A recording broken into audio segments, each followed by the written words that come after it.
Bonjour et bienvenue dans mon atelier. Bienvenue dans Histoire d'artisan. Je suis Lisa Millet et je serai votre guide dans l'exploration de l'artisanat. Je vous fais découvrir les visages, ou plutôt les voix, de ces femmes et hommes qui ont décidé de passer leur vie à créer. Aujourd'hui, nous accueillons Joséphine Viau, céramiste. Avec Joséphine, nous parlons de la céramique au sens large, à la fois dans la création utilitaire comme dans la création artistique. Joséphine a voulu se détacher de l'aspect monétaire pour être le plus libre possible dans son art. Elle nous explique sa vision de son métier comme une véritable expression de soi et l'impact des réseaux sociaux dans cette expression. Elle nous parle de son projet de tour du monde de la céramique et j'espère que vous terminerez cet épisode comme moi, avec le sourire. Belle écoute! Bonjour Joséphine et merci de m'accueillir dans ton atelier. Est-ce que tu peux me raconter ton parcours, ce qui fait qu'aujourd'hui tu es ici avec moi? En fait, j'ai fait des études en design de produits, enfin en art appliqué. J'ai passé un bac art appliqué. Donc j'ai tout de suite fait ça. Et après, j'ai continué en design de produits. Moi, ce qui me plaisait, c'était créer des objets pour des gens, donc pour des personnes, et voir comment est-ce qu'on utilise les objets, comment est-ce qu'au quotidien on vit avec tous ces objets qui nous entourent et quelles pratiques on a, quels rituels on a, parce que rien n'est anodin et donc je trouvais ça hyper important de travailler ces objets en fonction des personnes. Et après, en continuant mes études dans le design, il a fallu que je fasse un choix pour continuer. Et plus j'avançais, plus je sentais que je m'engageais dans une filière industrielle en fait, et plus du tout proche de l'utilisateur, parce qu'après on fait des objets, pour la plupart des postes proposés en tant que designer, c'est dans une entreprise et après tu crées des objets en milliards d'exemplaires faits à l'autre bout du monde et tout en plastique évidemment. Et là je me dis non, je peux pas participer à ça, j'ai pas envie de faire ça. Le job a l'air passionnant mais j'ai pas envie de participer à ça. Et j'avais fait un stage en céramique parce qu'en design de produits, on a découvert juste dans la théorie tous les matériaux, en gros, enfin beaucoup de matériaux différents. Et j'avais décidé de faire mon stage que j'avais fait en studio de design, je l'ai fait en fait dans un atelier de céramique parce que je le sentais bien. Et j'avais adoré. Et la céramiste avait consacré tout son temps à m'apprendre le tournage. Et, c'était magique, elle m'a tout donné. Et voilà. Et après, à la fin de ce stage, elle m'avait dit ah, je pense que tu vas faire la céramique. Et moi, je dis non, pas du tout. Moi, ce que j'aime, c'est vraiment toucher à tout et pouvoir proposer un objet qui soit complet. Et donc, pas qu'avec un seul matériau. Je pensais que je me sentais brimée par un seul matériau. Et donc, ça, c'était un an avant de devoir choisir un parcours plus précis. Et donc, là, à ce moment-là où j'étais bloquée, où je sentais que je ne pouvais plus continuer là-dedans, j'ai repensé à cette expérience et voilà. Et donc j'ai regardé les écoles qui proposaient les formations. J'en ai trouvé une en Alsace qui commençait 6 mois plus tard. Et voilà, j'ai eu cette école et donc j'y suis allée. Et je suis arrivée là-bas, je savais pas du tout à quoi m'attendre. J'avais pas l'ambition d'être céramiste. Je voulais découvrir un nouveau matériau et voilà, je voyais même pas quelle place avait la céramique dans le monde aujourd'hui. Voilà. Et en fait, j'ai juste rencontré des personnes sur place, des profs qui étaient eux-mêmes céramistes. Et donc, c'était 4 profs qui donnaient tout, pareil. C'est une toute petite école, on était 7 pendant un an. Elle s'appelle comment cette école? L'IEAC, l'Institut européen des arts céramiques, c'est ça. Et voilà, et du coup, c'était une année de rencontres avec chaque semaine, on avait un nouveau prof, un céramiste qui nous donnait cours. Et qui nous apprenait ses techniques, sa sensibilité et son approche son approche dans le monde de la céramique, comment est-ce qu'il vit sa réalité de céramiste, de potier. Et voilà, et après on avait 6 mois de formation technique et après 6 mois de projet personnel. Et donc j'ai mis au point un projet de sculpture, c'était de la vaisselle, donc proche de l'utilisateur toujours, mais pour être encore plus proche, pour vraiment lui donner un caractère et une humanité, c'est devenu la sculpture. Cette vaisselle est devenue la sculpture. Et voilà, l'année s'est terminée et on a trouvé cet atelier à Paris avec un copain de la formation d'Alsace. Donc on s'est installé ici, et on a trouvé d'autres gens pour s'installer avec nous parce que c'était beaucoup trop grand pour nous deux. Est-ce que tu peux présenter ton artisanat et notamment, tu as rebondi sur potier.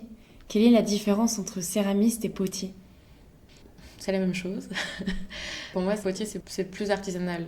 C'est déjà de l'utilitaire, la vaisselle, pour beaucoup des pots, enfin, on se sert des objets.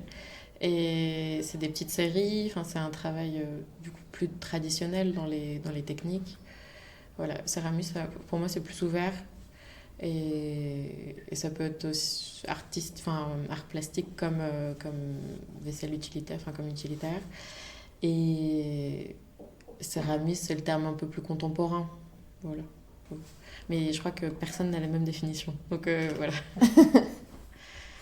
D'accord. Et donc toi, comment tu définis ce que tu fais aujourd'hui? Le mien, enfin Ouais. la manière dont je le vis moi. Ouais. Bah, en fait, j'ai pas du tout envie de me définir. J'adore l'utilitaire, je continue de faire de la sculpture en parallèle. Et les pièces utilitaires que je fais, je veux absolument pas que ce soit de la série. Enfin, je joue la carte de l'inattendu et du hasard dans toute la vaisselle que je fais. Et je veux pas que 2 assiettes soient pareilles. Mais je veux que ce soit un ensemble cohérent. Et donc, j'arrive pas du tout à savoir si je suis dans l'artisanat, enfin dans l'artisanat ou dans l'art. Mais cette question, elle m'a hantée depuis que je suis installée, parce que quand je suis arrivée à Paris, j'ai trouvé un job alimentaire. J'ai voulu vraiment avoir un temps à l'atelier pour chercher et pas avoir la question financière qui me contraint dans la pratique. Et en fait, j'ai trouvé ça génial d'avoir ce luxe, d'avoir du temps et de l'espace pour travailler. Petit à petit, j'ai eu l'impression d'avoir une pression à me dire « Ah non, mais tu peux pas te définir en tant que céramiste si tu as un job alimentaire ». À un moment, j'ai arrêté ce job et j'ai eu full time pour l'atelier. Et au final, j'étais pas plus heureuse en fait, parce que je sentais que du coup, j'étais plus que céramiste. Et donc, j'étais définie par ça et il fallait que ça marche. Et quand on rencontre quelqu'un et qu'on dit je fais tel job, si tu dis que t'es céramiste, du coup, ça marche, tu vis. Et cette question m'intéresse pas du tout. Que j'ai envie qu'on me pose comme question, c'est qu'est-ce que tu fais dans tes journées, qu'est-ce qui te plaît, qu'est-ce que tu as envie, comment t'occupes ton temps et qu'est-ce qui te passionne et juste la question de comment tu payes ton loyer. Je trouve ça dommage de rattacher les deux. Et donc maintenant, je suis complètement décidée de séparer les deux, la question de l'argent et la pratique de la céramique. T'as pas envie que ton rapport à la céramique soit un rapport avec l'argent? Ouais, en fait, j'ai pas envie que ce soit contraint par ça. Ok. Ça l'est sûrement. Enfin, en fait, à partir du moment où on vend des pièces, j'achète de la matière, il y a un rapport à l'argent forcément, et je vends des pièces. Donc ça entre en jeu, mais c'est moteur de rien. C'est détaché de ça. Ok. Est-ce que tu peux nous parler de cet équilibre entre justement ce travail alimentaire? Quel est ce travail alimentaire? Et comment tu organises ton emploi du temps entre ce travail alimentaire et ton travail de céramiste? Ce travail alimentaire, c'est vendeuse dans une boulangerie. Et j'ai une patronne absolument géniale. En fait, c'est aussi pour ça que j'ai pu avoir ce parcours. Commencer à penser mon organisation autrement et à accepter l'idée de continuer à voir les deux.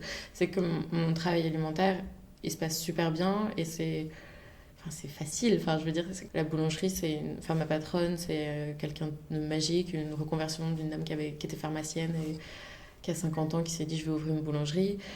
Tous mes collègues, c'est des gens qui font du théâtre ou qui font des études complètement... Enfin, qui ont des ambitions autres que la boulangerie dans la vie. Et même ceux qui veulent faire de la boulangerie, c'est leur passion. Et donc, j'ai super bien vécu cet équilibre parce que ma patronne comprend mon projet, elle me laisse libre d'organiser mon temps comme je veux et elle est hyper à l'écoute de ça. Et donc, quand j'étais à plein temps, je travaillais 3 jours et demi par semaine à plein temps.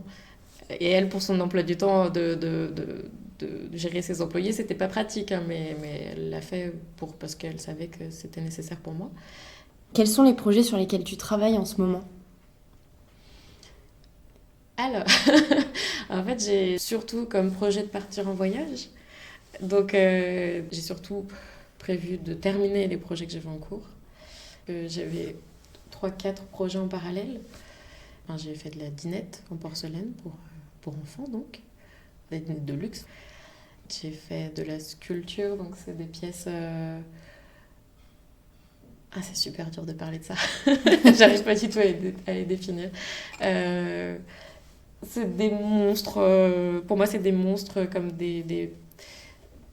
c'est des pièces que je fais au colombin, donc c'est du modelage.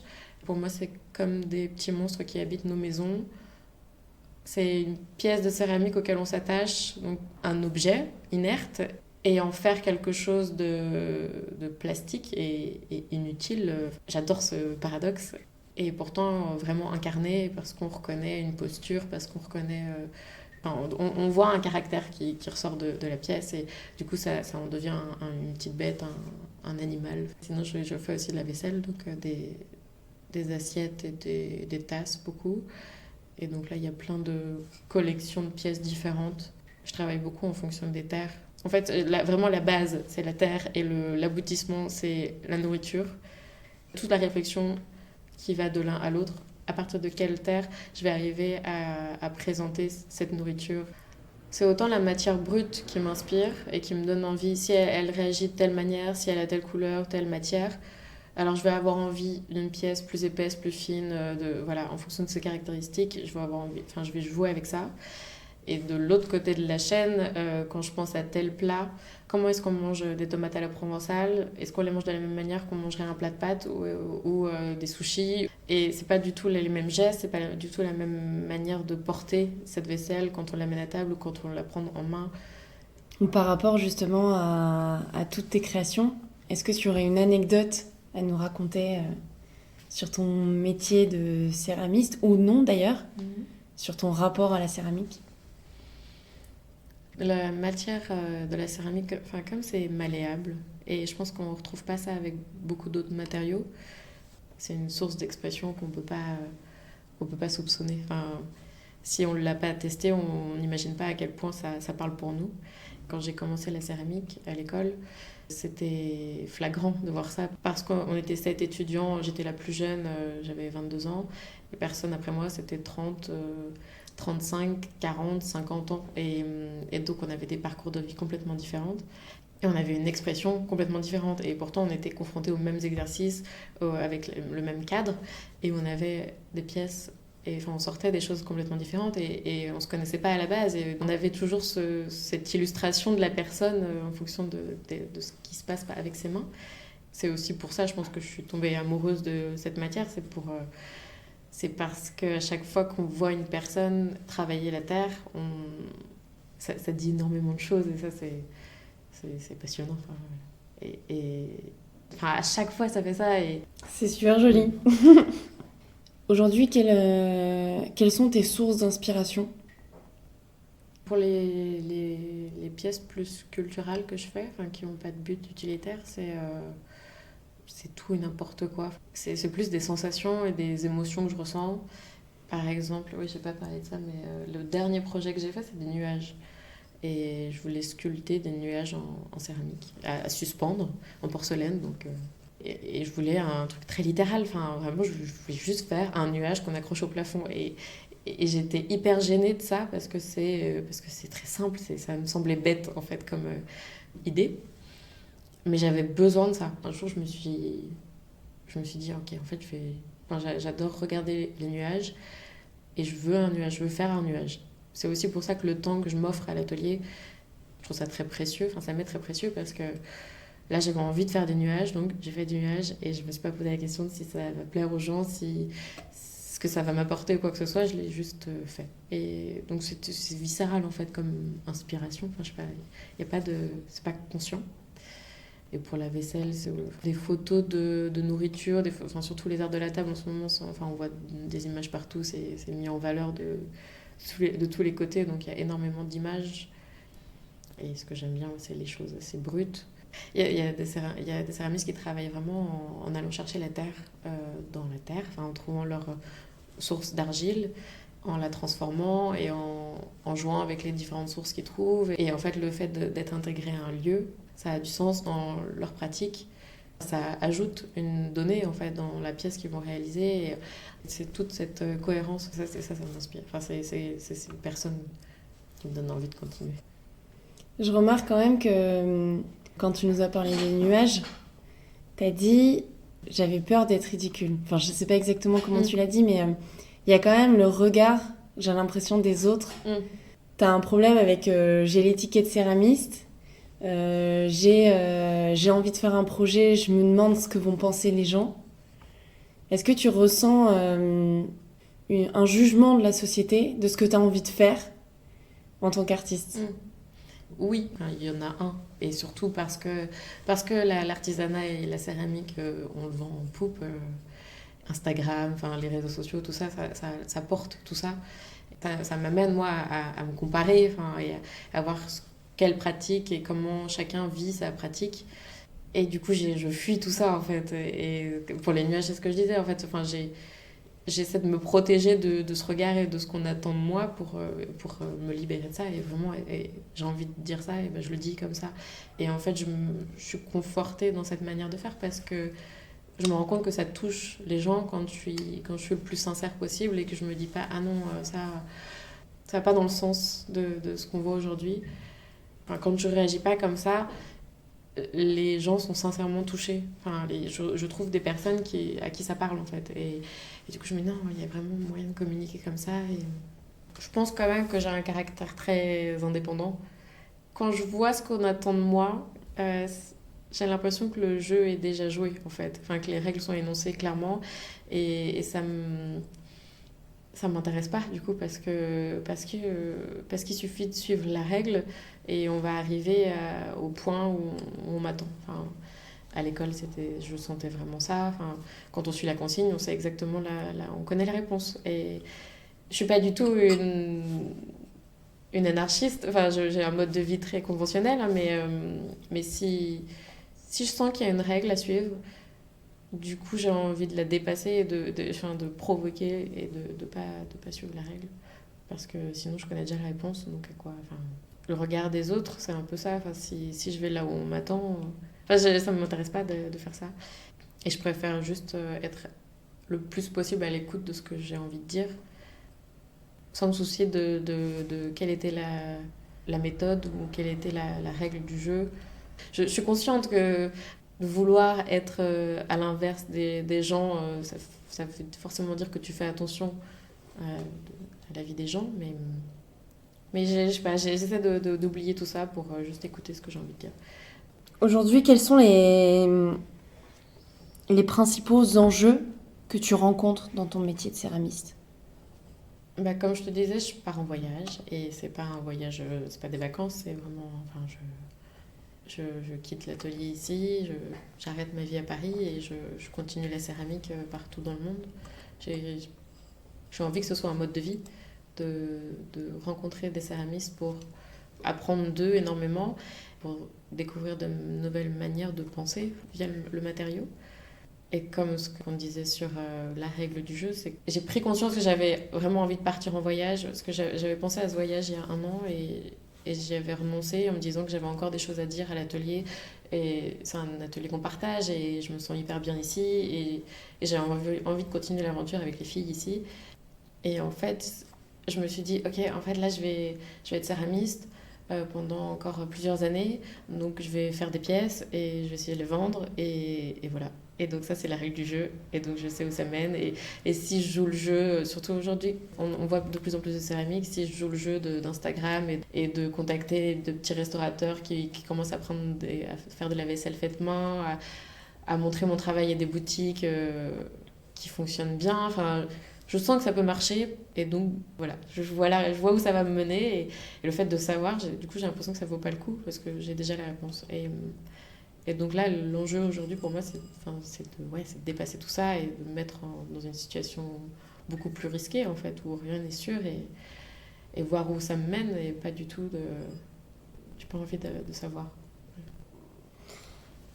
Du coup, ça m'amène à cette question. Est-ce que tu peux nous parler justement de tes projets futurs, de comment tu as organisé ce voyage?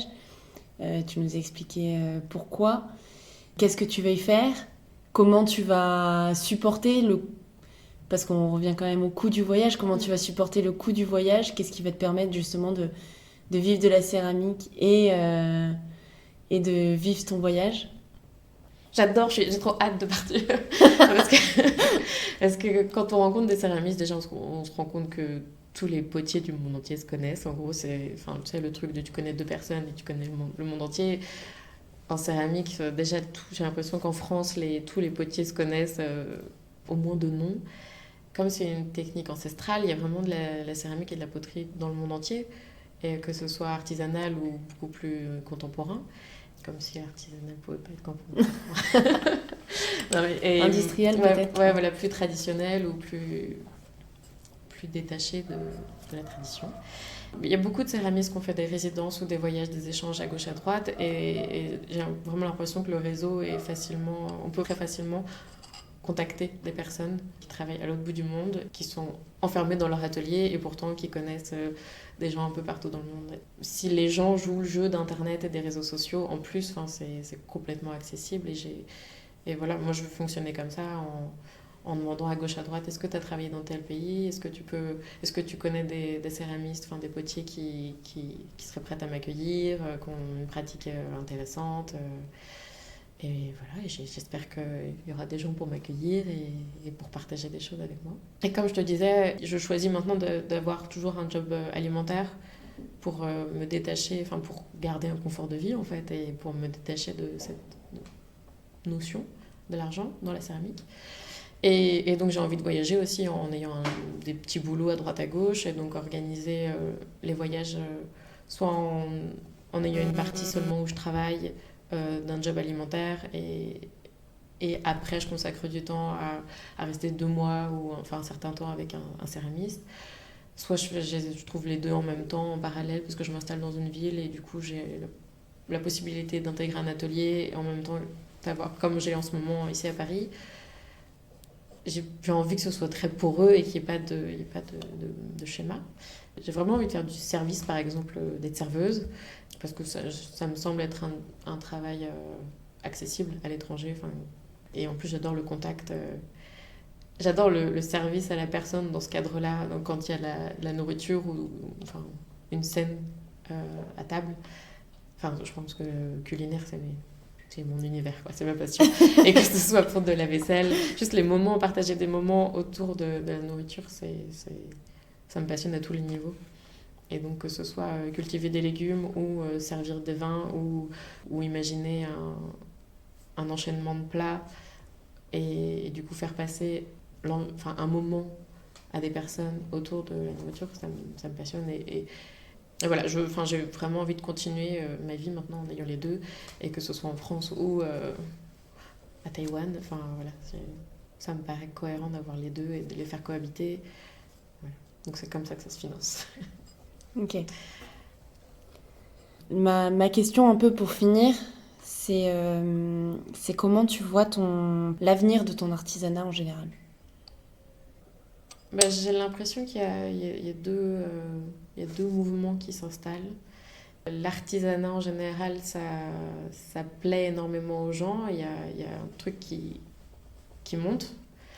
Du coup, on peut faire de l'argent avec ça. Et donc, il y a tout un business qui s'organise autour de ça. Et il y a on voit beaucoup de céramistes émerger qui sont...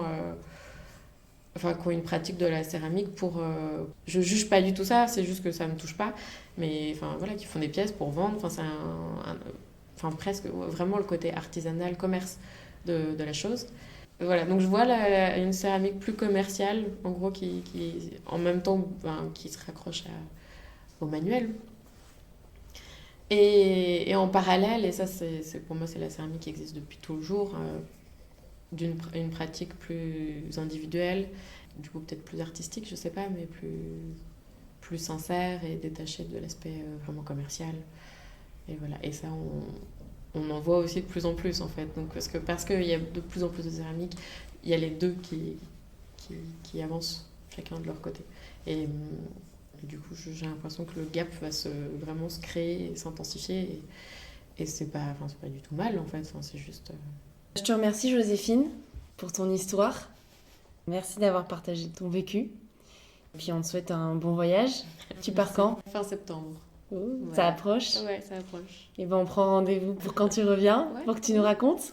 Est-ce que je reviens? Je ne sais pas. Si je reviens. Voilà, c'est ça. Ok. Merci à toi. Merci beaucoup. Merci beaucoup pour votre écoute. J'espère que le parcours de Joséphine vous aura inspiré. Si vous avez des questions, des suggestions ou que vous souhaitez interagir, rendez-vous sur Facebook ou Instagram à Histoire d'artisans. N'hésitez pas à mettre une note sur iTunes pour faire découvrir les histoires d'artisans au plus grand nombre. Je vous dis à très vite avec une nouvelle histoire.